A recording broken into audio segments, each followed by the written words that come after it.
Salut les gars, salut les amis, j'espère que vous allez bien. On va faire un retour par rapport à la grande nuit du mercredi de la Ligue des Champions.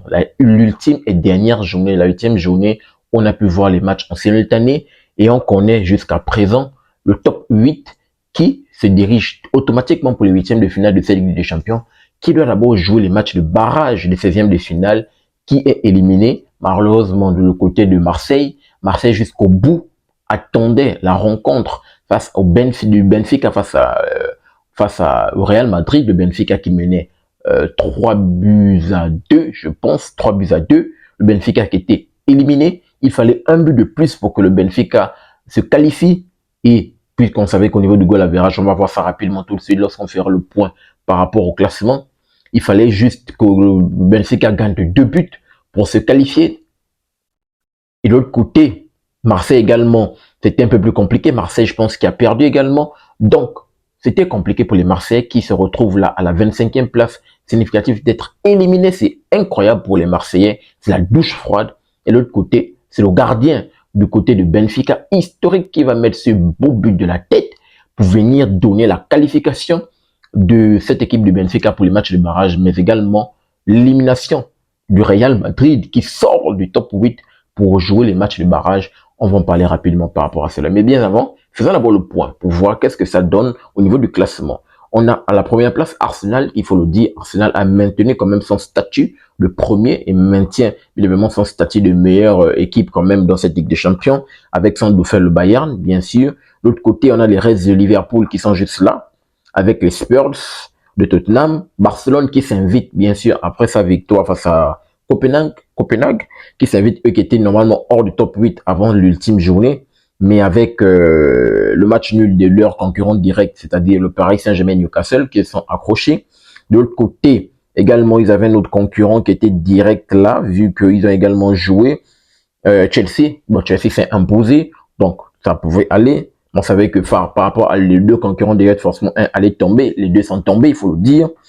Ils sont juste là, Chelsea juste derrière le Barça, le Sporting à la 7e place et City qui se retrouve bien évidemment à la 8e place.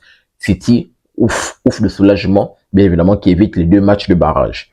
Et le Real Madrid se retrouve aux portes de cette 8e place à la 9e place.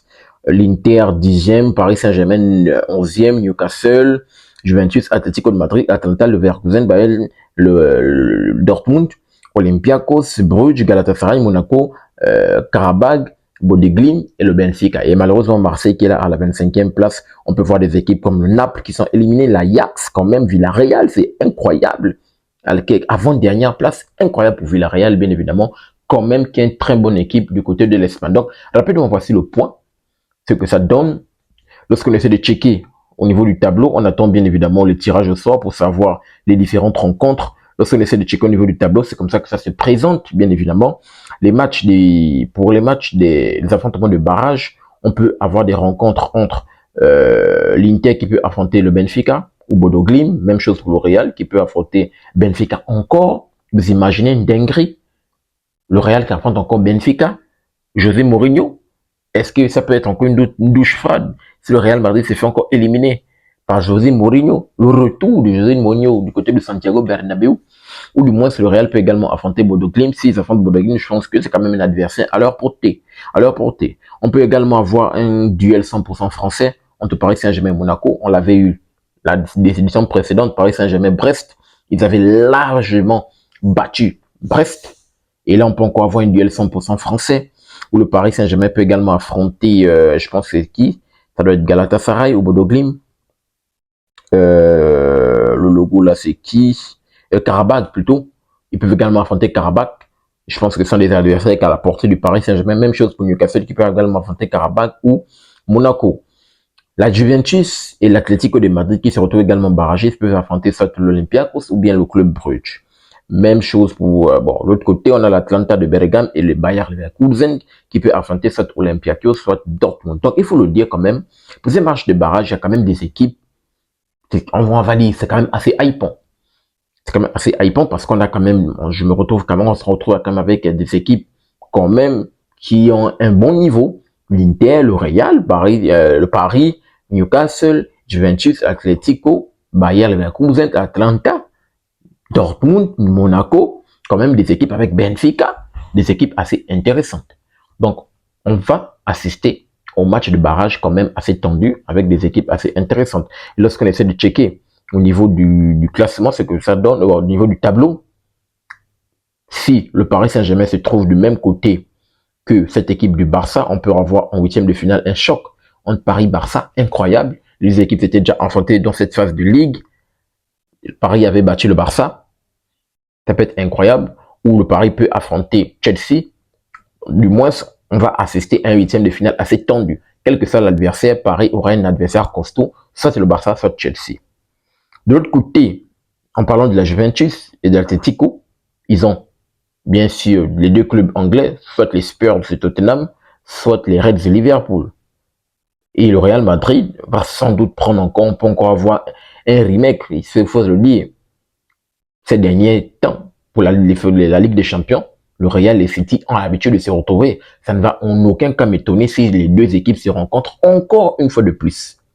Et pour finir, bien sûr, on a Arsenal, le Bayern qui peuvent se taper, soit le Bayern Leverkusen, ou bien soit le Piancos, l'Atlanta, le Bergame. On verra ce que ça va donner. Donc, il faut le dire, on va quand même assister au 16e de finale assez hypant, les matchs de barrage assez hypant pour les qualifications, pour les huitièmes de finale de cette Ligue des Champions, parce que les équipes qui sont là sont quand même des équipes assez intéressantes. Au moins, ça nous offre, bien sûr, des affiches assez alléchantes, des affiches assez tendues pour nous, les amoureux du football, bien sûr. Même si pour des équipes, c'est des matchs supplémentaires, il faut le dire, pour les équipes qui ont des envies d'aller un peu plus loin, ça peut tirer la longue, sachant bien évidemment les rencontres, parce que là, on rentre dans une nouvelle phase de compétition, des matchs à élimination directe, des matchs qui peuvent prendre en longueur avec des prolongations des tirs au but, sachant une saison également qui est très longue, un mois de février, mars, avril, qui peuvent également tirer la langue en termes d'organisme, en termes de blessures. Donc, s'ajouter de matchs supplémentaires pour certaines nations qui n'ont pas des effectifs assez étoffés, c'est un peu plus compliqué, mais on verra bien évidemment ce que ça va donner. Du moins, on a des matchs de barrage assez hypants. De l'autre côté, si on essaie de revenir par rapport au top 8, bien sûr, il faut le dire, il y a des équipes qui ont maintenu leur statut, qui étaient là présentes dans la dernière édition. Je pense que City était barragiste, il y a le Barça qui est là, les Reds et Liverpool, Arsenal, Bayern qui sont là. La saison précédente, je pense pas qu'il y avait pas Sporting, mais Chelsea, je pense, était aussi là. Tottenham aussi, non, je n'étais pas là. En tout cas, du moins, de mémoire, il y avait Arsenal, Bayern, Liverpool et Barcelone. City était barragiste, Sporting n'était pas là, Tottenham, je pense que ça n'était pas là. Maintenant, Chelsea, vous me direz dans les commentaires. Donc, on a un top 8, ils sont bien placés. Je pense que eux, du moins, ils vont recevoir jusqu'à la fin. Je pense bien.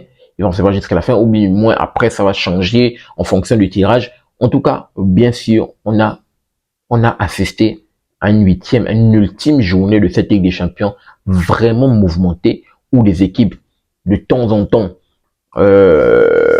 sont sorties du top 8, d'autres éliminés, d'autres. Pour Marseille, vraiment, ça a été une douche froide. Et rapidement, voici ce que je voulais vous dire. On attend le tirage au sort pour savoir qu'est-ce que ça va donner. Et forcément, dans une prochaine vidéo, je reviendrai pour faire le point par rapport, bien évidemment, à cela, pour donner mon pronostic pour ces matchs de barrage. Qu'est-ce que cela vous inspire? Donne-moi ton retour dans les commentaires et j'ai hâte de te lire. Sinon, n'oublie pas de t'abonner, de liker, mais surtout, active la cloche de notification pour ne manquer aucune de mes sorties. Peace. Très bientôt, les gars.